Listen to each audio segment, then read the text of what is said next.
반환점을 돈 박근혜 정부의 사정 라인을 맡고 있는 김수남 검찰총장이 오늘로 취임 100일을 맞았습니다. 국민을 위한 바른 검찰을 기치로 내걸었던 김수남호가 현재 어디까지 와 있고 또 앞으로 어떤 모습을 보여줄지 오늘 사회부 강민구 기자와 함께 이야기 나눠보겠습니다. 안녕하세요. 안녕하세요. 바로 이틀 전에 있었던 일인데요. 김수남 검찰총장이 음주운전으로 사망 사고를 내면 이거를 살인죄에 준해서 처벌을 하겠다 이런 말을 했습니다. 어떻습니까? 검찰 간부들과 함께 모인 자리에서 꺼낸 얘기였는데요. 김 총장은 음주운전으로 9명을 죽거나 다치게 했다가 징역 17년형이 선고된 일본인의 사례를 얘기로 들었습니다. 우리나라도 교통사고를 줄이기 위해서는 처벌을 지금보다는 조금 강화해야 되는 것 아니냐 이런 말이었습니다. 많이 줄긴 했지만 우리나라 교통사고 사망률이 여전히 OECD 국가 중에서는 상위권에 속하고 있는데요. 통계를 보면 2012년 기준으로 인구 10만 명당 사망자 수는 1위, 차량 10,000대당 사망자 수는 2위를 기록하기도 했습니다. 김 총장은 또 음주운전을 한 당사자는 물론 이를 적극적으로 말리지 않은 동승자에 대해서도 법적 책임을 물을 수 있는지 검토 중이라고 밝혔습니다. 서울중앙지검장 시절부터 구속 수사를 지시할 만큼 음주운전 사고에 대한 엄격한 소신을 행동에 옮긴 것으로 풀이됩니다. 그렇다면 실제로 음주운전을 하다가 인명사고가 나게 되면 지금 현재 처벌 수준은 어느 정도 되나요? 일단 음주운전으로 인명피해를 냈다면 도로교통법 위반죄가 적용됩니다. 또 여기에 혈중 알코올 농도가 면허 취소에 해당하는 0.1%를 넘는다면 가중처벌 조항을 적용할 수가 있고요. 하지만 대법원 양형 기준은 징역 8월에서 1년 6개월 정도고 그나마도 집행유예로 풀려나는 경우가 많습니다. 그러다 보니까 검찰 내부에서도 음주운전 사망사고에 대한 법원의 판결이 조금은 관대한 것 아니냐 이런 의견이 적지 않았습니다.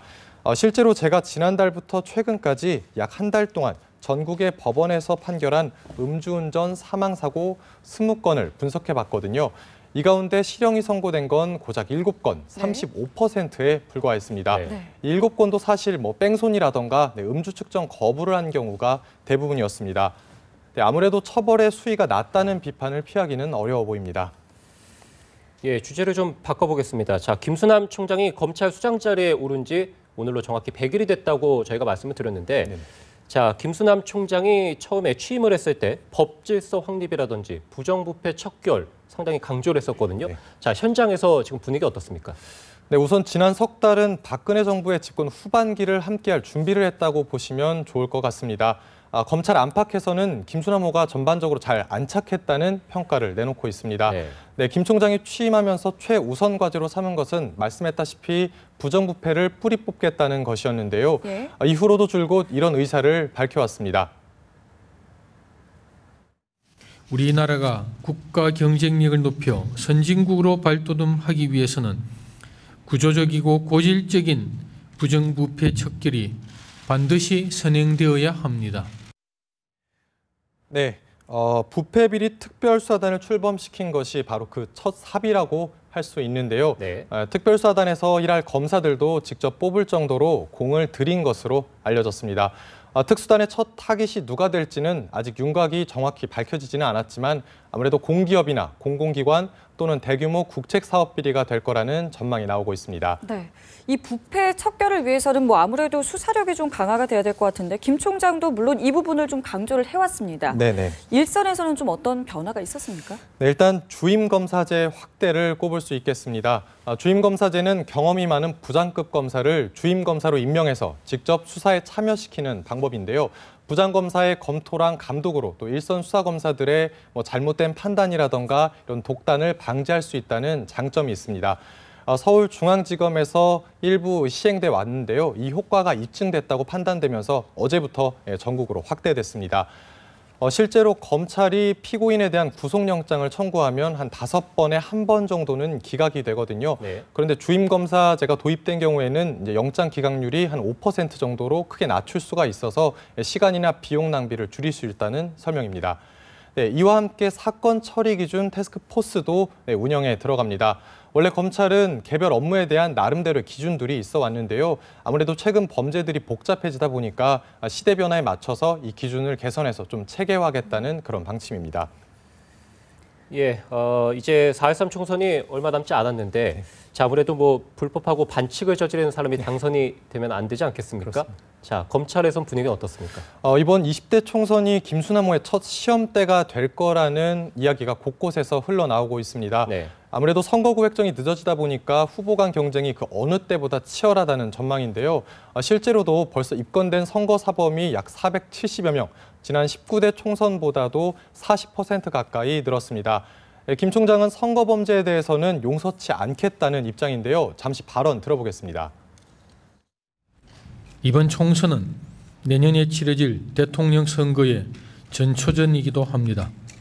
올해 공명선거 문화가 깊이 뿌리내리고 그 분위기가 내년까지 그대로 이어지도록 검찰이 감시자의 역할을 다해야 합니다.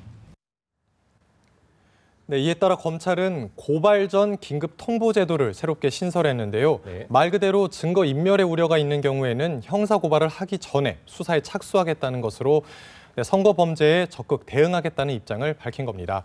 네, 흑색 선전과 그리고 묻지마식 의혹 제기에 대해서도 최초 유포자부터 철저히 추적하겠다는 그런 방침입니다. 네.